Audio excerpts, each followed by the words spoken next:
Cincinnati is a great place to start making music. It is not a great place to get famous making music.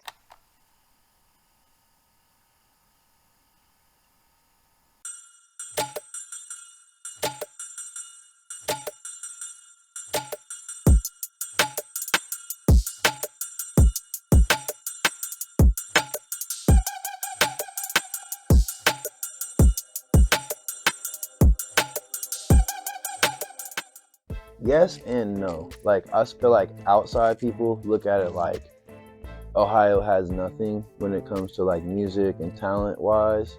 But like from my experiences, like I've been everywhere in America at least. I've been to LA, New York, Florida, Georgia, all these places, and like Ohio has the, in my opinion, best, most creative artists and musicians, really just everything, you know what I'm saying? We just have so much talent, but it's like there's not as many avenues and lanes for us to take. So like it's absolutely harder living in Ohio. Like living in Ohio, it doesn't matter Cleveland, Dayton, Cincinnati, Columbus. Like there is a limit to how far you can take things, and like that's why for me I love being from Ohio. I feel like anybody else who's from Ohio is at an advantage.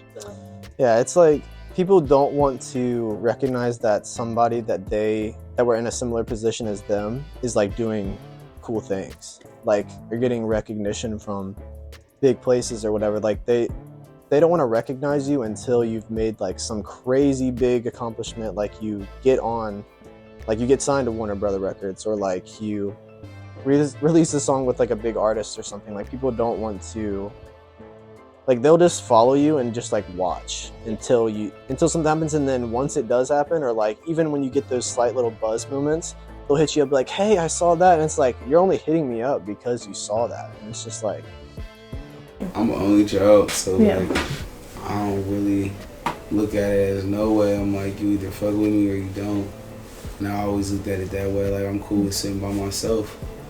And then when people want to rock with me, they want to rock with me. Like, you know, I've never tripped on it. Like, I can hold my own. And that's what I've always appreciated about myself and being raised the way I was raised. Is like, I was raised to be a leader, not a follower.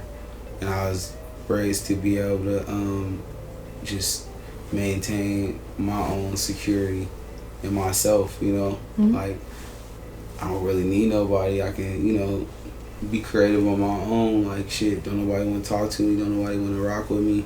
Should I go to the art museum? I'll walk in the park, I'll ride my skateboard, I'll listen to music for hours. Like that's just the associative person I am. And then also like I will hold conversations with people and be outgoing, but if I feel like my energy and authenticity and genuine nature isn't being reciprocated, it's like I dial back. Right. You know, it's just like I'm not a person that asks more than 2 times. I'm not a person that forces any situation, any frequency or energy. If I feel like I don't resonate with it, I remove myself. I'd say more so no. More so, I've linked with a lot more people who've been wanting to work and have been like, you know, just wanting to do things, making it sound good, just more caring about like the music aspect of it than like the money and all that type of stuff. I mean, there's a couple people that get out of here, but they usually do it through social media. They do it through going viral on TikTok or whatever the hell it is.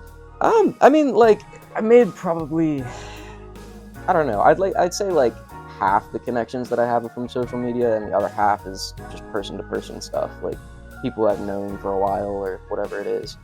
been on YouTube since I was like 11 or 12, and I had to beg my parents to let me make a YouTube, and they're like, all right, well, you really do want it, and you know, they're just trying to protect their son that's gonna be like, you know, posting stuff on YouTube, and then all of a sudden it starts getting thousands of views or whatever, and they're like, you know, what do I do about this? Or, you know, but they were always supportive.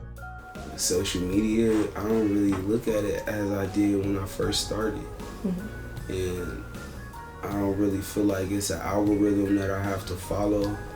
I don't really feel like it's anyone I have to really follow to like be up to date with nowadays. I'm just posting for myself. I'm posting for, you know, what we got going, you know, what independent artists have, you know, going on. I'm not really following social media for Kanye West and all of these other reasons. It's very intentional. That's why I don't really get on social media to get on Instagram Live every day and say nothing. I don't get on Instagram to just post on close friends, and if I do, I'm trolling, because it's like I'm on my story posting memes, because alright, if y'all can sit here for 8 hours and watch photos of nonsense, and it's hundreds of people, even celebrities, watching memes on my story, but y'all not engaging with my actual artistic content and creative content, it speaks volumes to me. You get what I'm saying? Like, I'm just like really observing like who's serious and who's not, who's a real supporter, who's really watching and spectating for the wrong reasons. You know, like who just wants to be in my business and who actually wants to follow me for the sake of the art. Like, damn, is he putting out a video? Is he putting out a new song? Like, new album? What's up? Merch? And it's like I hardly see that engagement. So that's why I've just dialed back on social media. I really use it intentionally with the motive to really promote myself as a brand and as a business and as an artist more than anything. I don't want to be looked at as a caricature or some sort of influencer of some sorts of that magnitude. It's like, I'm an artist. This is the purpose and perspective I serve. I'm here to serve you art. I'm here to serve you my perspective authentically, genuinely. I'm not trying to copy anyone. Like, this is just me authentically. So that's what I use social media for. It's like doing graffiti out in the real world. It's like doing a digital, tag for me, like when I post. And hopefully it reaches the right audience. If it doesn't, it doesn't. It's there though forever. Yeah, I mean, the hardest thing really is like, it's just promotion. I mean, like, getting people to hear music that is made in an area like Cincinnati is like the hardest part. But it really helps when like you have like multiple different venues and different places that you can line up shows at, and like a coherent plan of like, here's the live stuff that we're going to record, and like here's the promotional stuff from the studio that we're going to record on video that you can post on TikTok, and we'll do like 40 of those videos in like a day, and then you can just have like a month and a half of content and not have to worry about it. And like that consistency is what people lack in, and it's because it's hard. No one has that amount of time to make a high quality video every single day, like, and also work a job. Like, you can't do it. But I mean, if there's somebody there that can like actually effectively just sit you down for like 8 hours and get everything done, and then you just go about your business, and we handle the posting and all this other stuff for you across the board to whatever extent you want us to, like, that's about the only way that I've seen people really get out of here, is to just be consistent. I think that being consistent is hard whenever you're not feeling it. So as soon as you are feeling like a creative like flow, like if you're about to go hang out with somebody or like anything like that, like honestly, just like cut it off and go do what you wanted that's creative. Because if you're just hanging out with somebody, just realize that that's not productive. Even though they can be your friends and stuff, like just let them know like, hey, I'm trying to do something and I gotta go do it. And like for me, it's hard because I hang out with like, I got a lot of people sometimes, and it's just like, I have a lot of friends, and that's a great thing to have, and people that support me and stuff, but sometimes you just gotta be like, hey, I gotta do something for myself, or it's like, you just gotta take a day sometimes that's just a me day and focus on, what do I wanna actually be doing? Am I supposed to be releasing content today, or can I work with somebody new, different, or what's this idea that has been in your head? Like, let me put it on paper, let me get it out so that people can see this, so that I can inspire, so that I can make money, or whatever it might be that you're trying to achieve. And I'm influenced by like DJ Screw, I'm influenced by Houston Sound, I'm influenced by Memphis like a long time ago, like way before it was mainstream or popularized. We were listening to DJ Screw in like the early 2000s, Swisher House, Big Pokey, Lil Kiki, like all of those tapes. Like, the South really wasn't like mainstream then when we was listening to it. It's like now it's accepted. Now Houston's really on the map, but it's never like we taken from it. Like, we always was on it. You know what I'm saying? Like, a lot of these newer cats like Drake and all these people, like, they just now discovering like 3 6 Mafia had like an underground wave outside of like the record company stint. And I'm just like, yeah, like is old. Like, you know what I'm saying? Like Lord Infamous, all of that stuff. Like, we've been labbing that, and it's like I'll definitely pay homage to that for sure. I have good ties and respect for Tommy Wright III, one of the originators of like funk and Memphis sound for real. So have some collaborations with him in the near future. I'm excited for, and just paying homage to that era and wave and just overall culture of music. It's very, very heavy, very, very intense, and it will live forever, honestly. Like, you see it's living on now through Suicide Boys, Everybody Bones, Xavier Wolf. So we just in that evolved stage of that for sure. I don't know. It's hard.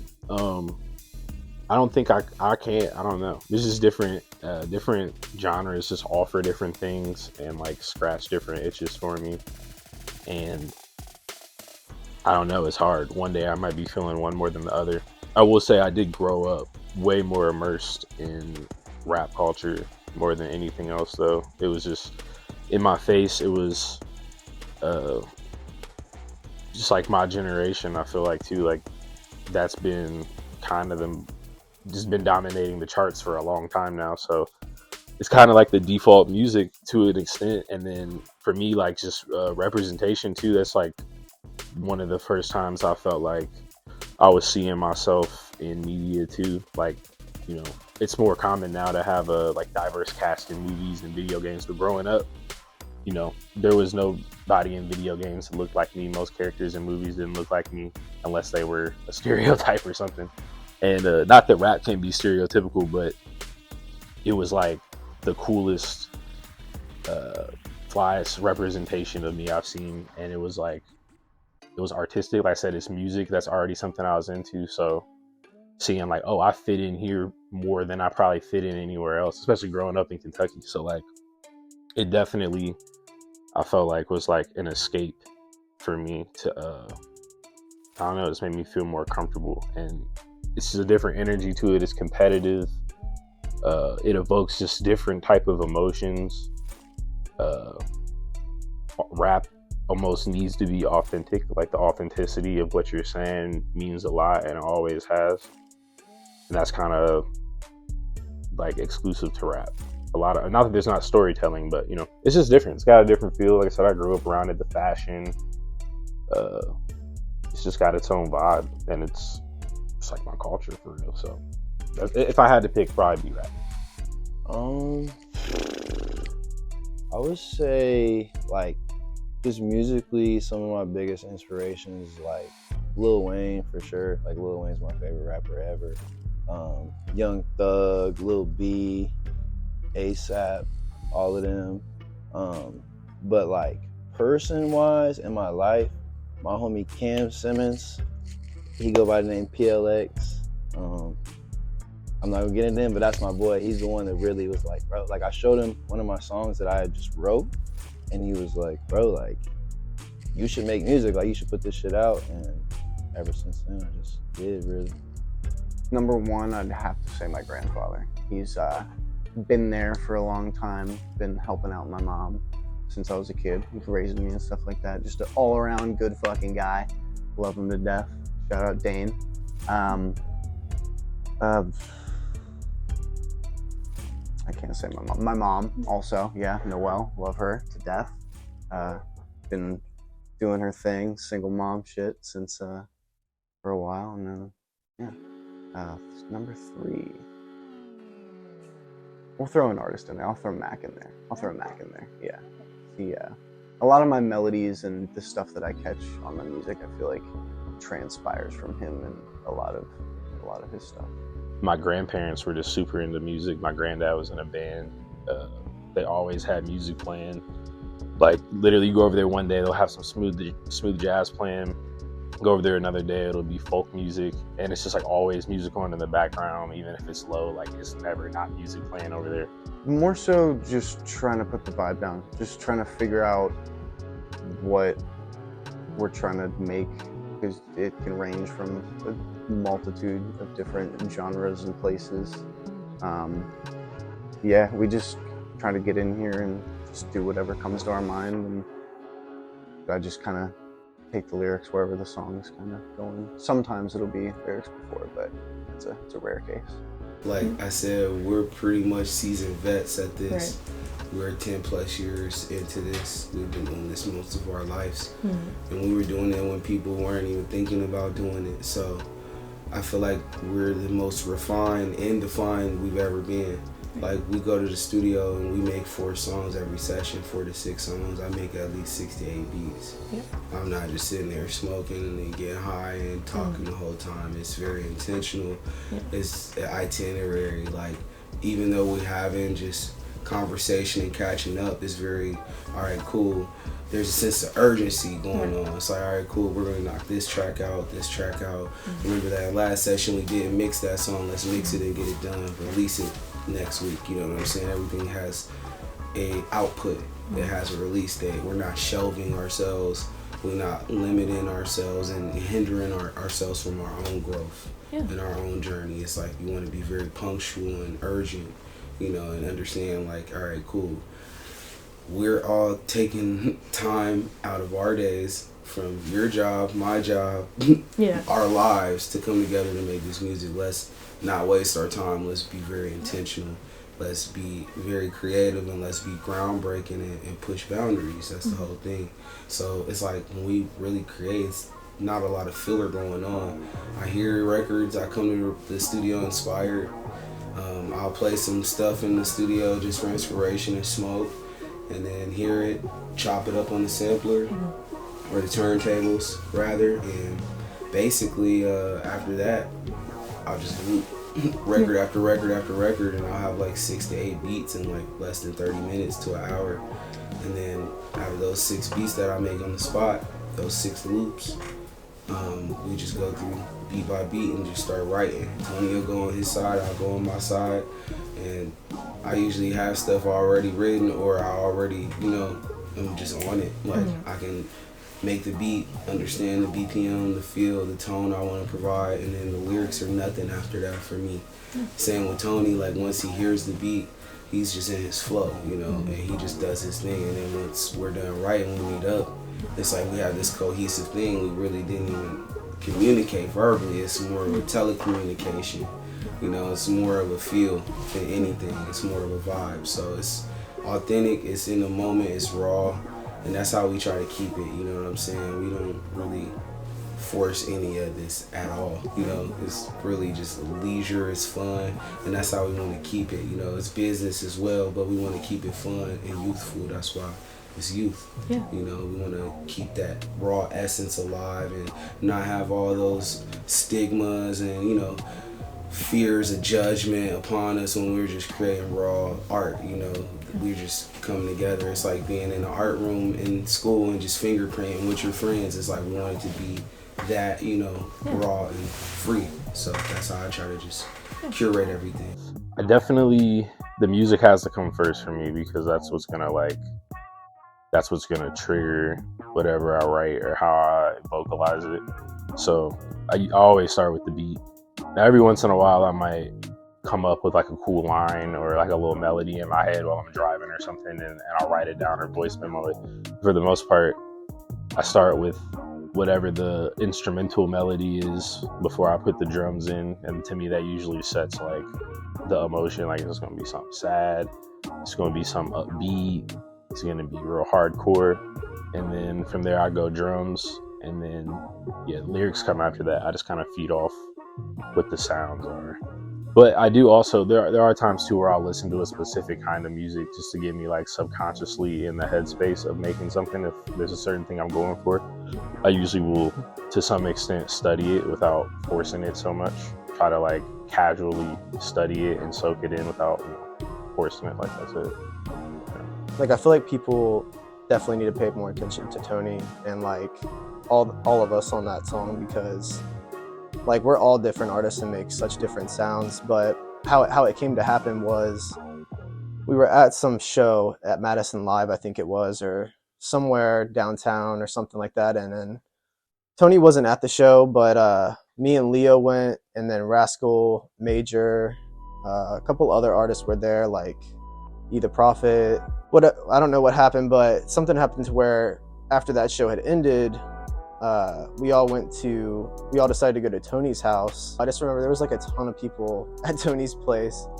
And I don't even know, I won't go into too much into detail because it's like his place, I guess, but just imagine like a room full of a bunch of people and a lot of artists just like vibing, and then Tony just comes out and it's like in his kitchen or whatever and just like takes out his laptop and a mic and just like we start recording, or they just start recording. He's like, bro, I've been wanting you on the song or whatever. And it's like already like, it's like the after party or whatever. And so it's like 1 a.m. already, and I'm like, all right. I'm like, I like this, I like the beat. I'm just like, all right, like whatever. And so like, I'm expecting like it just to be like, you know, like for fun or like whatever. But then like, he's like, all right, you know what? Just go first. And I was like, all right, I'll just lay something down. It was like 20 seconds to that beginning part, and then they all just killed it. And I was like, well, I should revise my part. It was like 4 o'clock in the morning by the time that we got done with that. But Leo was there too. That's when they recorded, I think, Idaho, I think it was, on that album. But yeah, it's just like, we just had to keep, I just remember we had to keep, it was like this, and there was just like people around, and every time someone was about to record, we just had to tell everyone to be quiet. And then we hit the record button, and it was like, as soon as it started recording, everyone was quiet, and like, it was like like you couldn't even hear the beat out loud, so you just heard someone like singing like out loud. And so it's like a little nerve-wracking because the people around don't even get to hear the song, and you're just like, I don't know. But it was just really fun. And then I didn't even think I heard it get finished because it was like 4 or 5, and I was like, Tony, I gotta go. I was like, I gotta go to sleep somewhere. So, but super, super fun night, and I love all of them. So super great artists. I was kind of curious about that. Like, I know for me, I'm a very shy person. Yeah. Like, when you got into like the booth for the first time, were you just like, okay, yeah, here's my song? Yeah, by that point, at least when I was with him, I was pretty comfortable because we'd been hanging out for a while. We were pretty comfortable with each other.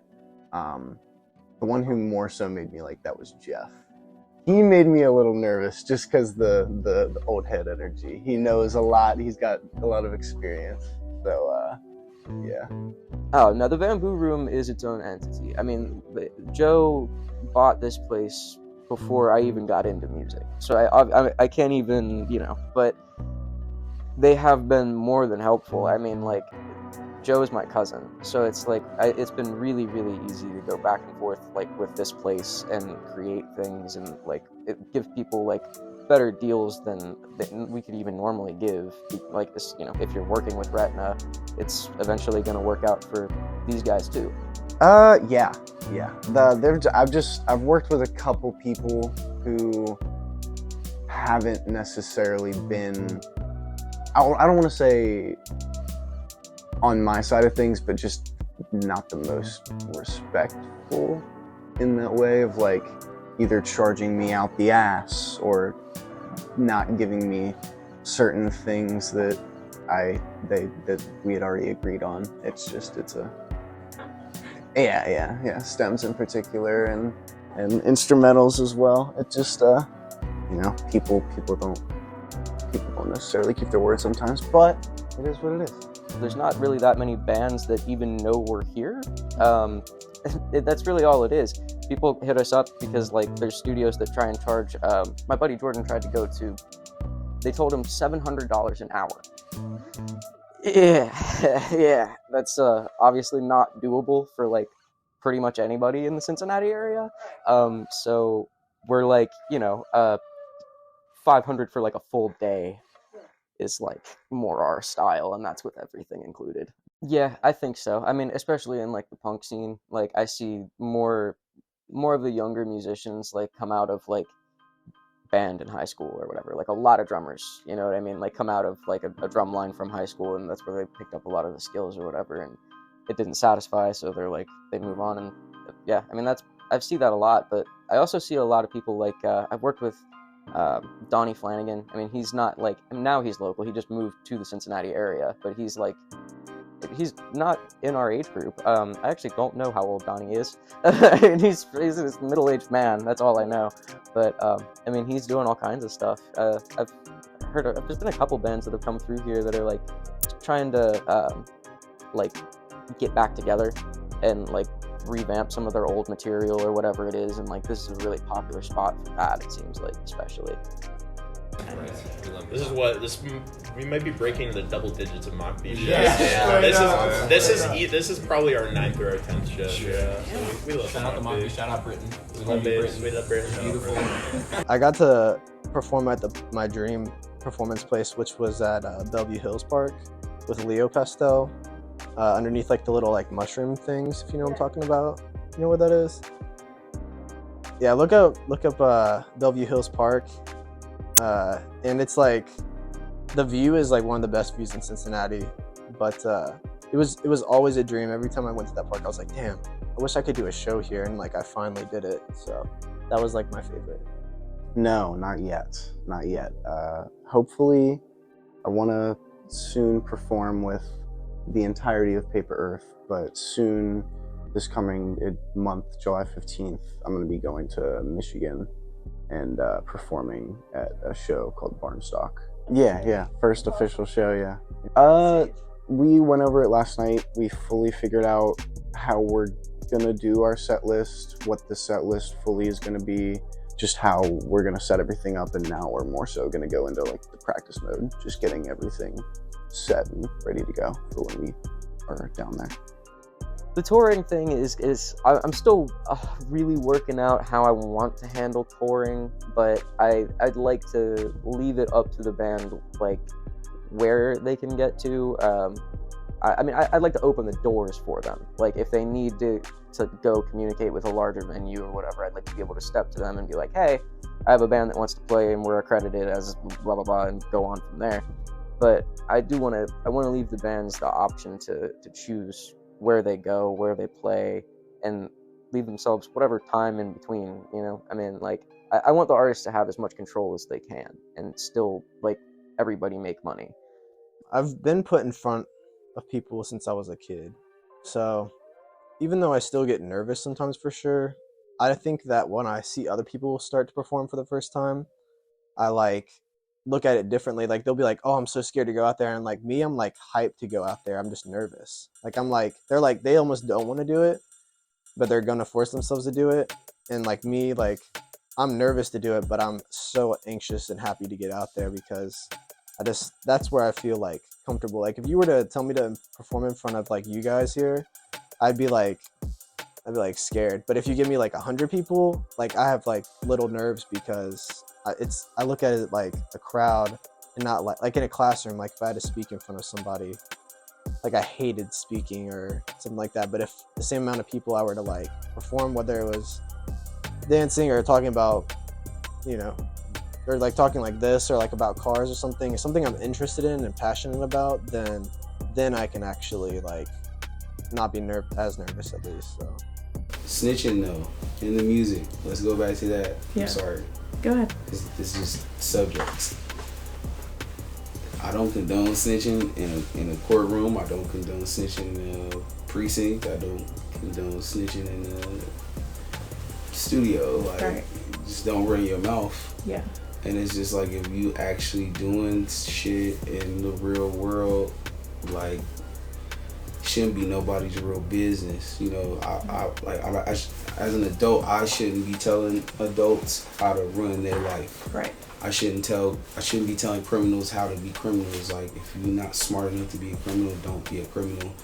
And then on top of that, don't be an artist and criminal. It's just very simple. Like, entertainment is entertainment.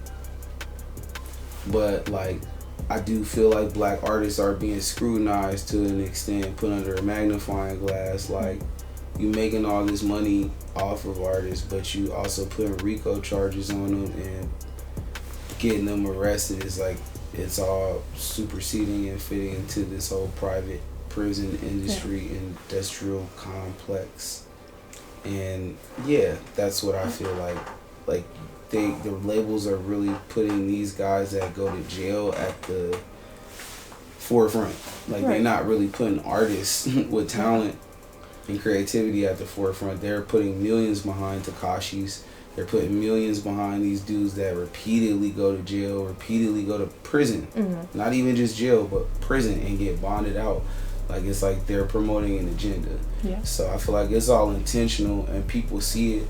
They just trying to be oblivious to it. We got to deal with that reality and have this discussion more so, and be reflective with ourselves, with these people that we look up to, and actually like question like, why are these people famous? Right. Like, why are these kids that are 9 and 12 and 13 wanting to be NBA YoungBoy? Like, what happened to just like Lauryn Hill and Kendrick Lamar? Like, what happened to kids wanting to be like them? It should be an equal playing field. It should be, you know, an equal spectrum from everybody to have they shine and be able to have their reach.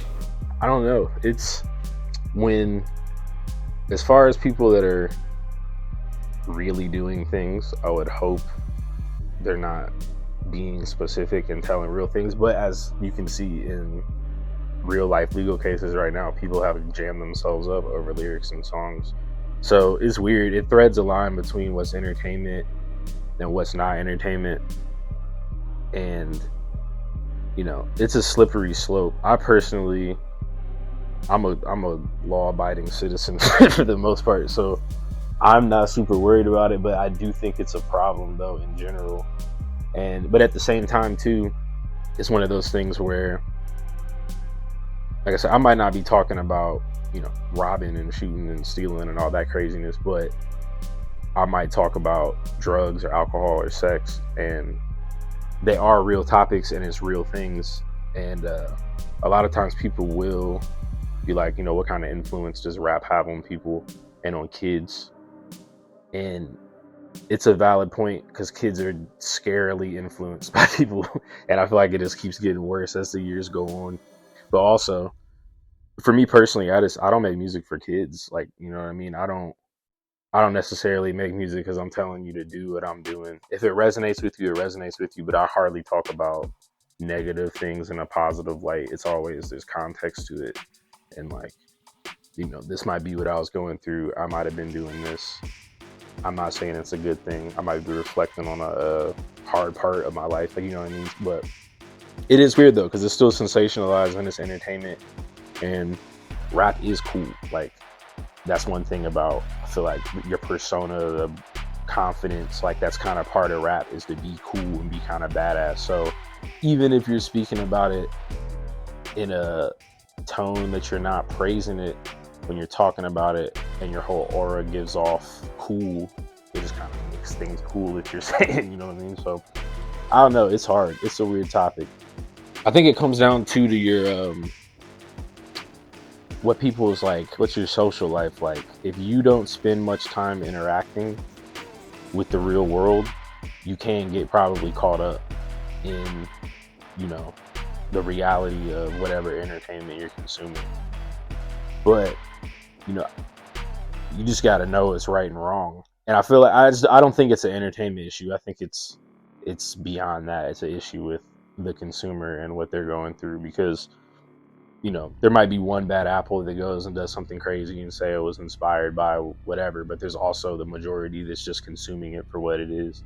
But yeah, I think it's kind of it's an excuse to shift the blame too. I think society, is more to blame than entertainment, and people's parents not teaching their kids, you know, what's right and wrong, and then, you know, thinking that this is the reason why whatever happened. But yeah, I think rap, video games, movies, etc. gets a bad rep for the type of content, but this kind of stuff's always sold, in my opinion.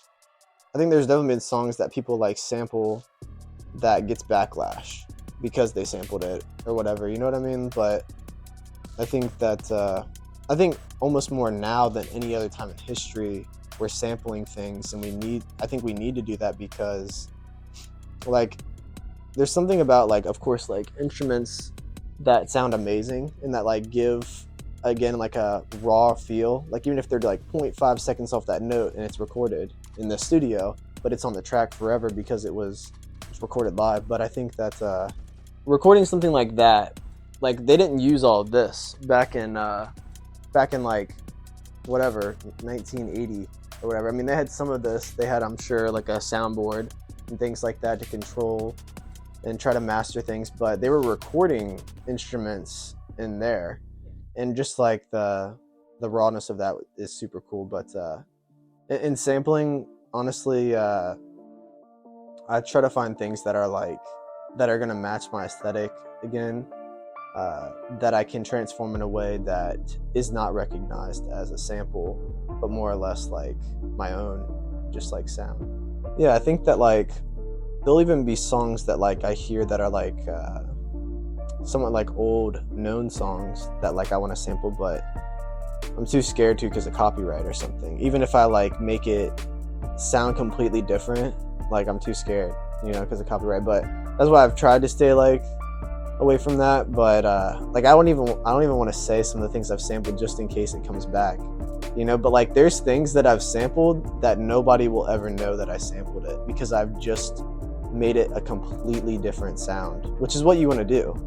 If you do sample something, you don't want to literally copy somebody's work. You just want to, it's almost like music is like stairs and just keeps going. Like if you're like, I'm not going to use that stair or like somebody else's, if I'm not going to build off of what's already been made, then what is the point in doing anything? Because like you're not going to allow the music to evolve if you don't sample or remix or something like that. Like imagine if we just like kept driving cars and nobody like tried to steal or compete with each other. Just like it's just like you gotta keep building, and I don't know, you gotta evolve. Yeah, I love transitions like that. It's such an important thing to me for an album, and it's kind of lost its value because playlists are like the primary form of listening to music now. So sometimes people won't even listen to an album when it comes out. They'll listen to the song that got added to whatever Spotify playlist, and they hear it in the mix of a bunch of other unrelated music. And like that's cool, but when you're listening to an album, to me it's just gotta like be an experience. And like I said, I'm not talking about anything really. I'm not I mean, I can't say I'm not talking about anything, but for the most part it's not like a super personal record except for a couple songs. So I'm like, if there's no lyrical theme, like the cohesion has to be in the instruments and like the beats and transitions and the cover and the rollout, like all that stuff has to be what's cohesive if the lyrics don't follow a theme. So I just knew the transitions, they just had to be smooth, sometimes abrupt, like whatever felt right. But yeah, that's I'm glad you noticed that, because that's one of the little details that I care a lot about when I do projects. I'm always inspired by just everything. Like I said, I'm always watching films, listening to the scores for sampling purposes, or just inspiration to like, interpolate those like different sounds into my own music. Or I'm also like watching films from the 70s, 80s, 90s for stylistic purposes and influences as well. From, all right, cool, he had a real nice houndstooth suit on, tailored, he had a trench coat, Louis Vuitton briefcase, and it's just like, all right, it's certain things that you want to really take essence from and, capture that nuance and, throw those reference points in the modern day, advancement. That's why I'm always studying. Like, I love film for that reason. I'm like always getting fashion inspiration from films. I'm always watching a lot of like 70s films because the clothing was very eccentric and colorful. It was bold, and it was just out of the box. Like, coming out of the 60s, everything was very suits, very just blue collar, you know what I'm saying? Go to work, dress, and it's like you study that era of fashion, it supersedes that tremendously. It's very beautiful. And so my dad's a tailor as well, so that helps with my insight to fashion and perspective of fashion. Like, me being who I am in the entertainment industry, like, I can walk that fine line of duality very easily, but still maintain my masculine, straight energy. Like, it doesn't supersede one another. And so, like I said, fashion is just it's a self-expression more than anything. Like, I don't feel like it defines who you are or your sexuality because you wear an outfit. You get what I'm saying? So when you go to the supermarket, you're not wearing bedazzles and rhinestones. That's just the stage presence you're offering. But like I said, with fashion, with music and art, always push boundaries, always, take that step forward, you know, like just like let me do more. Don't just settle for just the khakis and the t-shirt. Right. Always try to, you know, be your best, look your best. Like I believe in presentation. I believe in investing in yourself in presentation. Another thing that inspires my design process for fashion would be anime as well, like 1980s and 70s, 90s anime films and sitcoms and stuff from just a lot of Japanese culture. Just very nostalgic based. Like I feel like all of my designs and intentions going into my design process is very nostalgia based and purpose. You know what I'm saying? Like I'm really like rooted in my childhood and nostalgia because that was like my essence. Right. It is my essence, and like I those memories are so beautiful. I'm still so fond of them. I want to repurpose those same essences and feelings for this new generation to tap into and be like, damn, this is new to me, but it's not new to them. But I'm embracing it as if it's new, you know. So they need that authenticity, that rawness, that 90s like just genuineness. You know what I'm saying? Just being you. We gotta sort of dial back from that social media shit. It's frying people's brains and perspectives. Like we gotta go outside, we gotta be social and reconnect, break that fourth wall down again. Like it's like Berlin, you gotta break that wall down. Like after COVID, like it was a wall built like socially, you know what I'm saying? Like they had people really like fearing like I can't talk to people. And so we gotta get conditioned like, all right, cool, it's cool to like actually be sociable and engage with my community and my people again, you know? Oh. One thing to be remembered by my music, what would it be? That's deep. That's deep. I don't even know. Ooh. You stumped me on that one, I won't lie. Just, I mean, Retina. Retina's a big one, the label.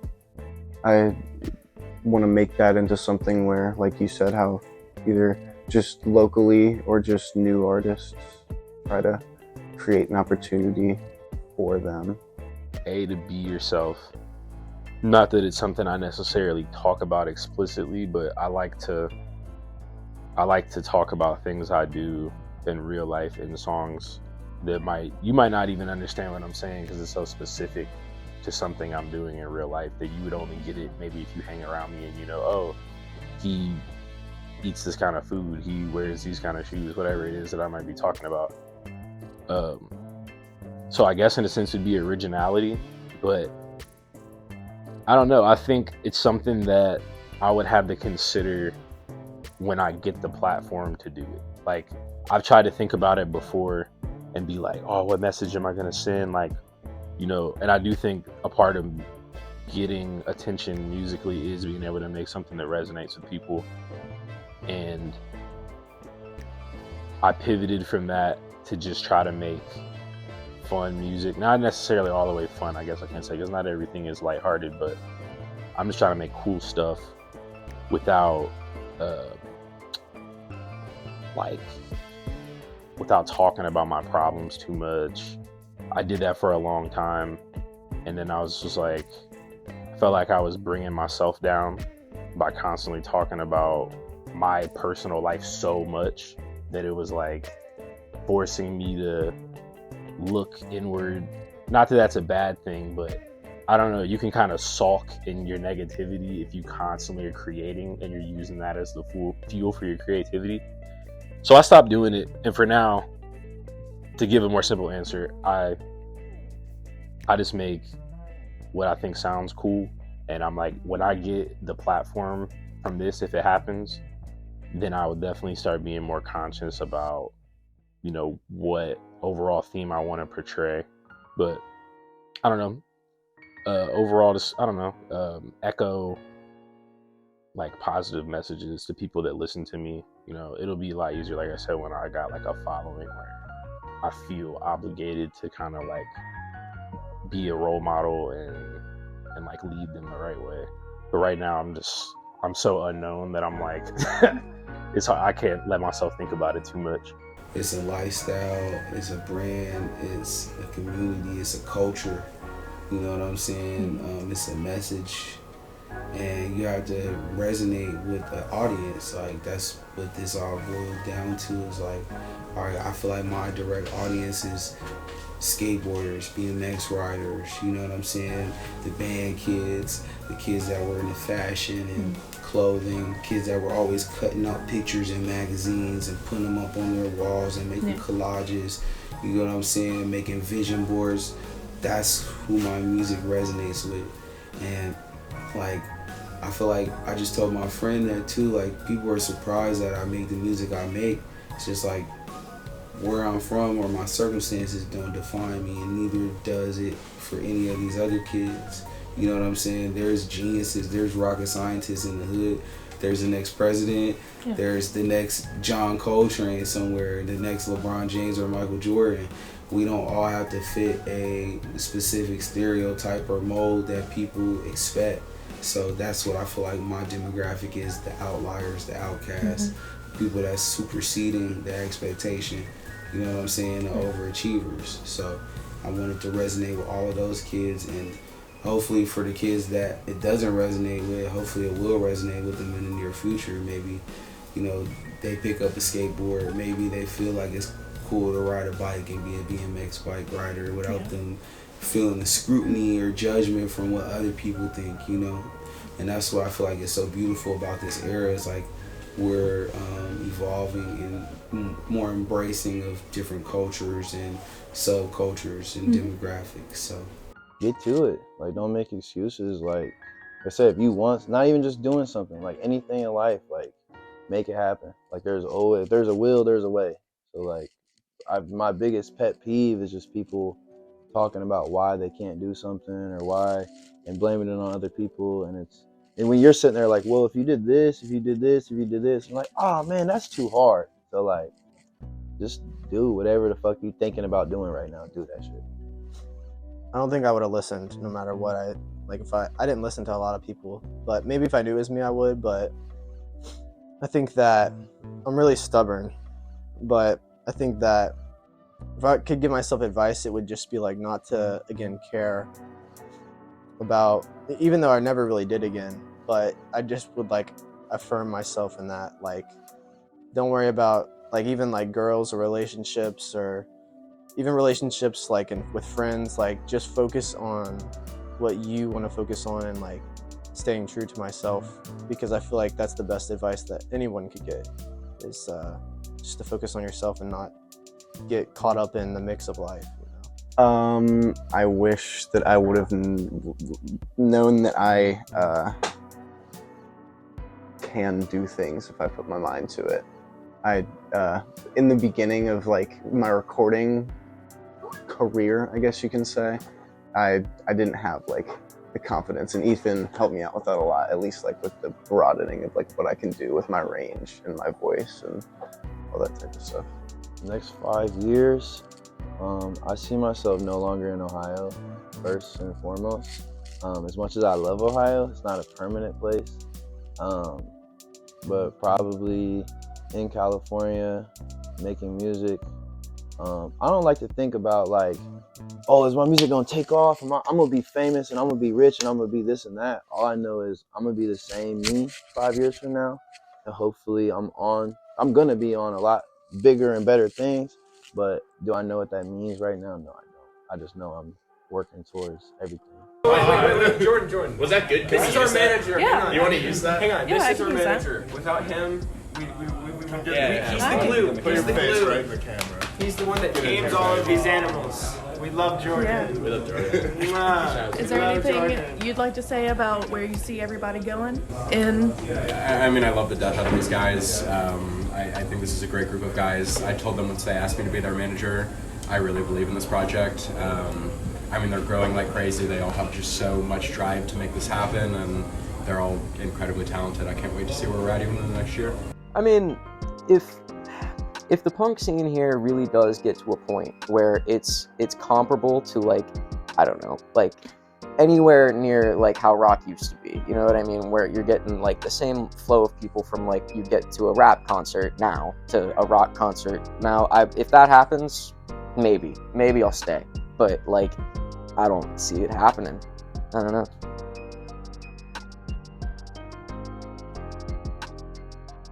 It's focusing on me as it should. Zen. Yeah, that we tried to make like a movie type of feel for that. So Clay killed that video. We used the Halo Falcon, I think, in that video too. Yeah, like in the sky or whatever, flying over. Was it like a Wonder sort of like situation you guys did, or was it? That might have been like actual game footage from Halo that we somehow green screened, or it was like green screened somehow somewhere, and we put it into the sky. The trick is 3 Red Bulls / 3 like Monster Prime energy drinks. Really get that heart pumping. Yeah, really knock yourself out after the show. All right, cool. I'll try to think of something cool here. I'm Tony. Make music. I'm from Kentucky. I've been doing music for over 10 years now, but just recently started taking it super serious. I just dropped a project called All Star. We're gonna talk about it. What does a typical studio session look like for you? Not like this. This is a sick ass studio, but It can change. well, yeah, honestly, I might have to, but this is I mean, I've been in studios like probably like similar sized again, but this is just like a lot of equipment that's really, really nice. But it's on the track forever because it was just recorded live. But I think that, geez, I keep getting lost in my my train of thoughts. But I think that I totally forgot what the original question was. Yeah, okay. I did want to start off with like a little intro, pretty much how you got into music, where you're from, stuff like that. For sure. Go. Yeah, Go. I just want to make sure. Oh no, it's terrible. Going straight out to like There's just, where you would turn on to the highway. yeah, there's just like huge chunks of road just missing everywhere in Clifton. It'll be like literally like this much road is missing from like in the ground. And it's like, what? Even a normal car is gonna get effed up. Yeah. Like, I don't even understand. Yeah. Hey, I don't even gotta tell you. That shit's not making the final. Alright. It's Just if it's you're all not, funny vibes. I'm not gonna get shot or be the dude get beat up because like I told somebody to stop making music and they can't accept the truth. You know what I'm saying? I don't need that, so I'ma just gracefully remove your shit off my song and my beat, and you gonna be like, damn, Jay-Z rapping on that now. I mean, I wrote my first song in 2nd grade. It was terrible, but that's when I started doing it. So it's really just always been something that I've been super interested in. Oh yeah. Oh my gosh, that's crazy that you remember that. I do not remember what I called that song. I think it was just called Vision. But I definitely sampled the PlayStation 2. That's crazy. I can't even believe you remember that. That's crazy. I haven't thought about that song in forever. But, yeah, me too. like things like Legend of Zelda, stuff like Yeah. that, kind of just went down the rabbit hole. Yeah, that's sick though. I think it was called Vision, but what was your question? I'm sorry. I was just asking in general if you remember that beat, but Yeah, that was I made that on GarageBand, I think, and I just like, it was actually pretty good for like how little of like effort I think I put into it, but yeah, it was like a sped up version of the PlayStation 2 startup sound and just like a snare and a beat. So that's sick though. Oh, Dead or Alive? Can I give you both? Alright, if it's Dead, it'd be Jimi Hendrix. Like, no ifs, ands, or buts. That would be the shit. And Alive, I would say... I would say probably Uzi. Yeah, I really like Uzi. But Drake, if we trying to get it back. That's I just moved away from UC, so I haven't really had the chance to like practice too many more. But honestly, I've landed multiple. Like since I posted my last TikTok, I've landed multiple on a mat. It's just working towards a ground side flip that's gonna be really scary. Yeah, I feel like I'm gonna end up doing it off of something first, just to make sure I have the height. yeah. Because like that's the only thing I'm like missing or scared of. Yeah, I need to go to Top Flight. That's where I need to go. Yeah. But whatever. Retina's still a thing right now, you know? But I mean, whoa, I'm sorry. Run that back. Oh yeah, of course. Yeah, no, there's songs, if you pay attention to mine, maybe you can't hear like a dog, but you can probably hear like a chain or like a door maybe or something, very very slightly, but we try not to do that at all, of course. That's annoying to hear, but probably like my old stuff, not any of my new stuff, but like old, like 2018 maybe or something like that. Okay, that felt way shorter than an hour.